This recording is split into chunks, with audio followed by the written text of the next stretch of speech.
Next heading डालो आप लोग, polygon law of vector addition.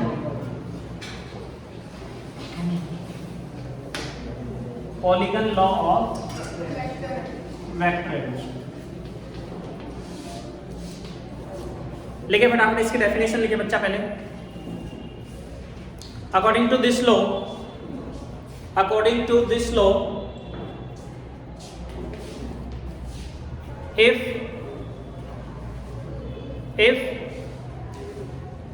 a number of vectors are represented by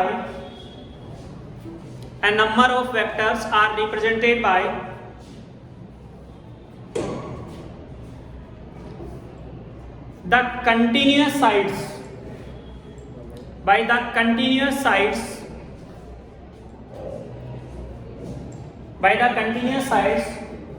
of an open polygon both in magnitude and direction,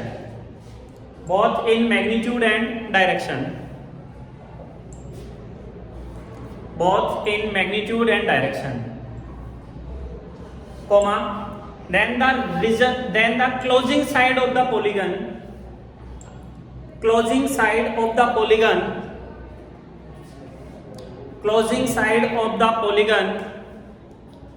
will represent their magnitude.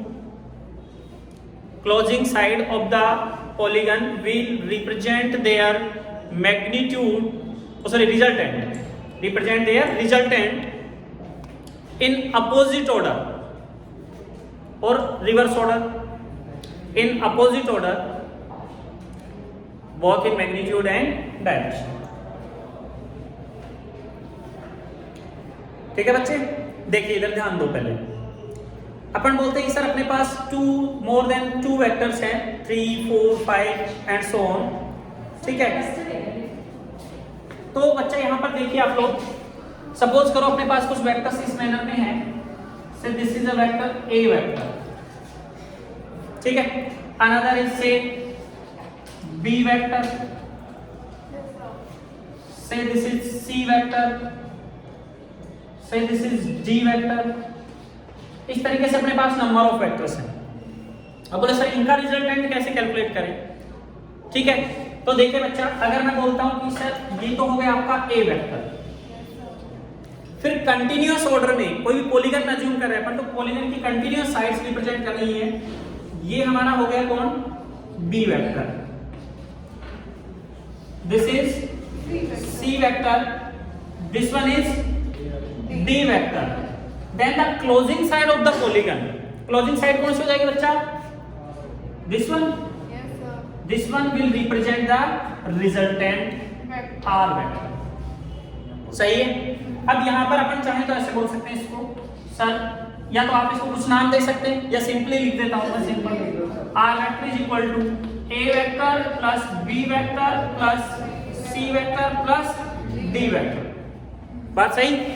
और देखिए अभी अगर मान लो कि मैं यहां से एक अपोजिट ऑर्डर में अगर एक लाइन ड्रॉ करता हूं, तो ये जो लाइन है, क्या बच्चा ये ए वेक्टर और बी वेक्टर के रिजल्टेंट को रिप्रेजेंट करेगी? क्या ट्रायंगल लॉ हो गया? Continuous sides of the triangle will represent 2 vectors, then the closing side will represent their resultant. तो इसको बोल सकता हूं मैं, सर ये हो गया ए वेक्टर प्लस बी वेक्टर। अगर बच्चा मैं यहां पर एक ऐसे रिजल्टेंट लाइन ड्रॉ करता हूं, तो ये किसको रिप्रेजेंट करेगी? A vector plus B vector plus C vector. तो ये लाइन किसको रिप्रेजेंट करेगी? ये करेगी A vector plus B vector plus C vector. बोलो क्लियर है? मतलब अगर अपने पास कोई भी मोर देन 2 वेक्टर्स हैं, 2 बोल सकते हैं, 2 में ट्रायंगल भी तो एक पॉलीगन का शेप ही है भाई, मोर देन 2 और मोर देन 2 साइड्स है। तो उस कंडीशन में क्या बात करेंगे कि सर जब भी कोई अपने पास कोई पॉलीगन है और अगर उस ओपन शेप है उसकी, अभी क्लोज की बात नहीं कर रहे, ओपन पॉलीगन है और उसकी कंटिन्यूअस साइड्स है, वो नंबर ऑफ वेक्टर्स को रिप्रेजेंट कर रही है, तो फाइनली लास्ट में जो क्लोजिंग साइड होगी बच्चा, वो क्लोजिंग साइड क्या करेगी? रिवर्स ऑर्डर में, अपोजिट ऑर्डर में उन सबके रिजल्टेंट को रिप्रेजेंट करेगी। क्लियर?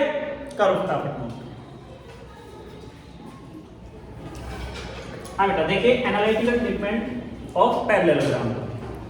देखो हमने बोला कि sir if 2 adjacent sides of a parallelogram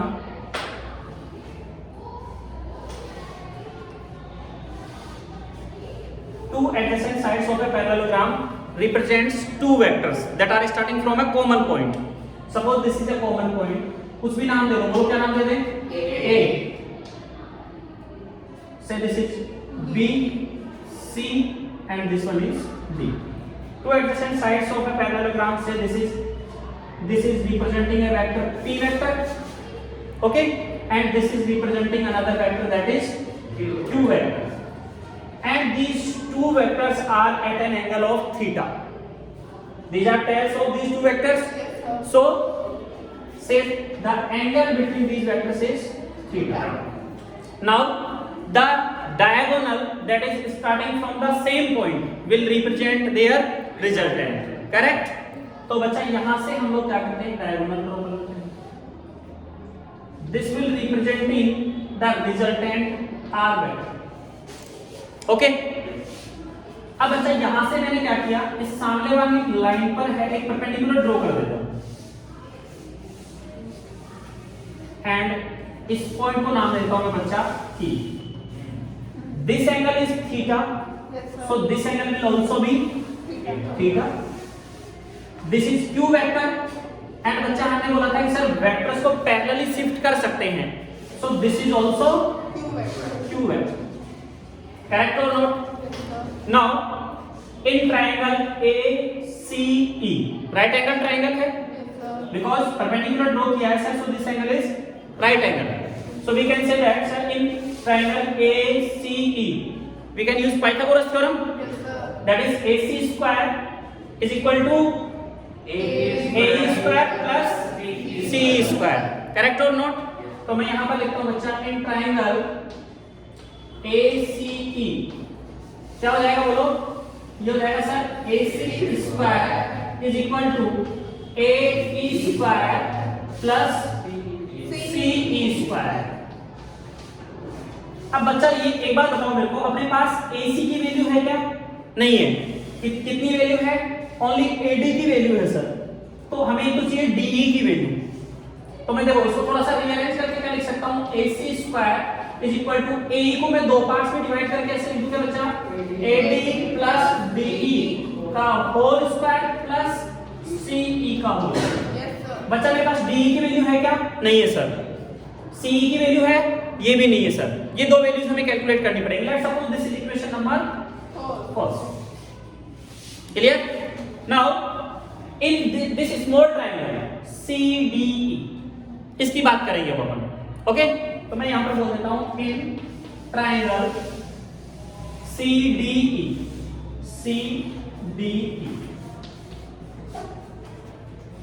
इसमें सबसे पहले बेटा देखो अपने को एक तो चाहिए परपेंडिकुलर और एक चाहिए बेस. हाइपोटेन्यूज तो है अपने पास, एक परपेंडिकुलर चाहिए एक बेस चाहिए. सबसे पहले मैं यहां पर यूज करता हूं sin theta. sin theta is equal to क्या होता है बच्चा? Perpendicular upon hypotenuse. परपेंडिकुलर कितना है? C. तो sin theta is equal to CE upon Q. Hypotenuse कितना है? ऐसे लिख देता हूं एक बार CD. ये भी तो राइट एंगल ट्रायंगल है. ये हो गया आपका CD.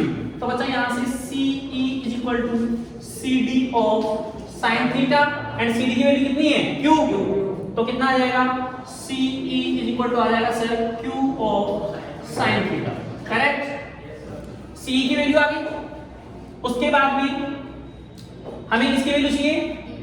DE की बोल दो. तो इसको देता हूं question number 2. Again in same triangle cos theta is equal to base upon hypotenuse. Base कितना है बच्चा? D. तो ये आ जाएगा आपका DE अपॉन हाइपोटेन्यूज कितना है? Again sir CD. So sir DE is equal to CD of cos theta. So DE is equal to CD की वैल्यू अगेन कितनी है? Q. So it would become Q of cos theta. से this is equation number 3. अब अपने पास बेटा DE की value भी आ गई, CE की वैल्यू भी आ गई. Now put all these two values in equation first. So we can say that sir from equation 1, 2 and 3 values put कर दीजिए. AC की वैल्यू कितनी है बच्चा? R. AC की वैल्यू कितनी है r sir it would be r is equal to sorry r square हो जाएगा AD is P plus DE Q cos theta whole square plus CE Q sin theta का whole square Q sin theta का square correct. यहां तो कोई problem नहीं। अब देखो बच्चा इसको एक्सपेंड कर लेते हैं a प्लस b के होल स्क्वायर से। जब इसको एक्सपेंड करेंगे तो अपन क्या आ जाएगा r square is equal to it would become sir p square plus q square cos square theta plus twice of pq cos theta सही। एंड ये रिमेनिंग कितना बच रहा है अभी प्लस ये हो जाएगा sir q square sin square theta.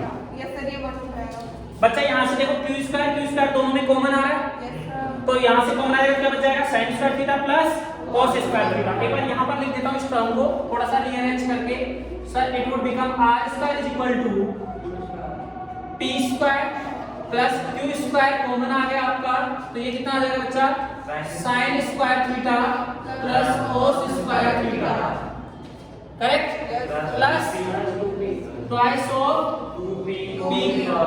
2pq cos theta सही। तो यहां से बच्चा देखिए r square is equal to ये तो हो गया कितना 1 तो कितना आ जाएगा p square plus q square plus twice of pq cos theta and we can say that the resultant r is equal to root of p square plus q square plus twice of pq cos theta. This is the formula for the resultant of these two vectors. Say this is equation number 4. बोलो यहाँ तक clear सबको कोई problem नहीं है नहीं। अब बच्चा देखिए थोड़ा सा और आगे बात करेंगे हम लोग इसी में और इसी में अपन बात करेंगे कि सर अगर मान लीजिए हमें इस रिजल्टेंट की डायरेक्शन कैलकुलेट करनी हो रिजल्टेंट की डायरेक्शन एंड ये आपका रिजल्टेंट है यहाँ पर तो इसकी डायरेक्शन अगर हमें कैलकुलेट करनी है तो अगेन सेम ट्रायंगल से हम लोग वापस से बात करेंगे। तो देखो वहां से उस ट्रायंगल से क्या आ जाएगा tan beta is equal to q sin क्या होता है tan theta equal to perpendicular upon base. Perpendicular कितना है बच्चा c और बेस कितना है कंप्लीट AE तो कितना आ जाएगा CE upon AE CE upon AE आ जाएगा। बच्चा CE की वैल्यू है AE की वैल्यू नहीं है अपने पास। AE को अगेन दो पार्ट्स में डिवाइड करेंगे तो CE upon AD plus DE तो बच्चा यहां से आ जाएगा आपका tan beta is equal to CE Q sin theta upon AD P plus D Q of cos theta. तो बच्चा यहां से आ जाएगा beta is equal to tan inverse Q sin theta upon P plus Q cos theta. This is the direction of resultant from A vector और से P vector से ये क्या आ जाएगी अपने रिजल्टेंट की डायरेक्शन आ जाएगी। बोलो यहां तक क्लियर है क्या करें फटाफट note. Special cases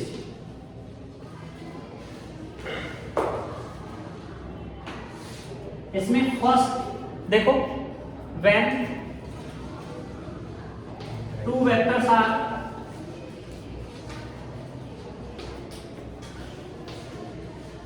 in same direction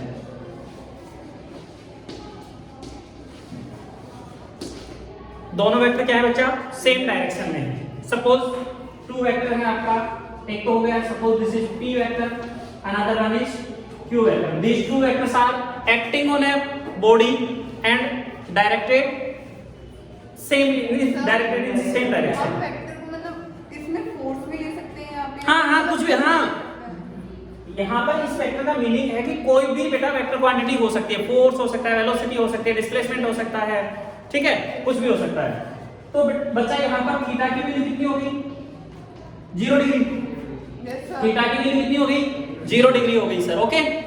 so our formula will become r is equal to root of p square plus q square plus twice of pq cos theta 0 degree. हाँ directly put कर देता हूं theta की value, cos 0 की value 1। क्या बच जाएगा बच्चा, r इज इक्वल टू हो जाएगा sir root of p plus q का होल स्क्वायर। cos 0 डिग्री तो 1 हो गया, तो कितना बच गया p square plus q square plus twice of pq। तो ये क्या हो गया p प्लस q का whole square. Then resultant will be p plus q। ये तो रिजल्टेंट का क्या आ गया बच्चा, मैग्नीट्यूड। एंड डायरेक्शन कहां आएगी, direction same as vectors, same as given vectors. जिधर गिवन वेक्टर्स आएंगे उधर ही क्या आएगी, रिजल्टेंट की डायरेक्शन आएगी। करेक्ट। दूसरी कंडीशन देखो, दूसरा special case, when two vectors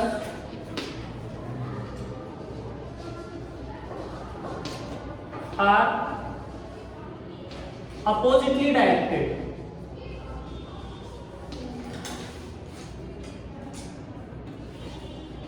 direction दोनों की क्या है, अपोजिट है। इस कंडीशन में देखो बच्चा, p वेक्टर तो इधर आएगा and suppose q vector is in this direction. Theta 180, theta is 180, theta आ गया सर 180 डिग्री। एंड रिजल्टेंट कितना आएगा, r is equal to root of p square plus q square plus twice of pq cos 180। cos 180 की value -1, cos 180 की value कितनी होती है, -1। तो r इज इक्वल टू आ जाएगा बच्चा root of p square plus q square minus of 2pq। ये क्या हो गया, p माइनस q का होल स्क्वायर। तो r is equal to p minus q का होल स्क्वायर का स्क्वायर रूट आ जाएगा। तो r इज इक्वल टू कितना आ जाएगा, p minus of q। Direction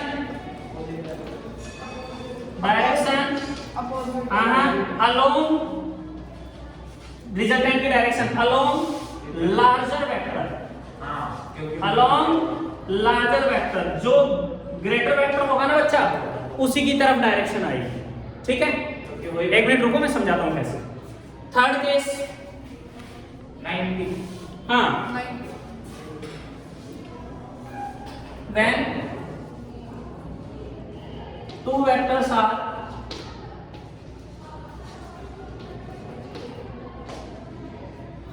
perpendicular to each other,